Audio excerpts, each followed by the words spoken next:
তোমার বড় ভাই ফোন দিছিল বুঝছো? ফোন দিছিল, কিন্তু কেন? বিরাট একটা সমস্যা হয়েছে। সমস্যা? কিসের সমস্যা? শুনলাম বড় ভাই নাকি বড় ভাবির ডিভোর্স দিবে। কি? তালাক দিয়ে দিবে? কিন্তু কেন?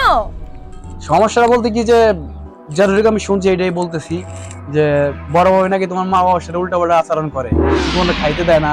আর সবচেয়ে বড় কথা মানে বড় ভাই তোমার বাবার গায়ে হাত তুলছে। একদম ঠিক কাম করছে ভাই, তালাক দেওয়া উচিত। ওর কত বড় সাহস, ও আমার বাবা মায়ের গায়ে হাত তুলতে চায়। ওর ভাগ্যটা ভালো যে আমি এখন পর্যন্ত বাড়িতে যাইনি। আমি যদি বাড়িতে যাই না তাহলে ওর হাত পা ভেঙে দিব।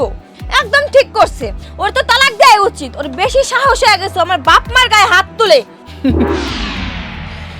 তোমার বড় ভাবি তোমার মা বাবার সাথে উল্টাপাল্টা ব্যবহার করে, খারাপ আচরণ করে, এই কারণে তোমার বড় ভাই তালাক দিচ্ছে, তুমি সম্মতি দিলা, তাই না? আর তুমি যে আমার বাবার সাথে যে ব্যবহারগুলো করতেছো তাতে আমি তালাক দিতে পারবো না। কি কি বলতেছো তুমি এগুলা? তোমার মাথা কি ঠিক আছে?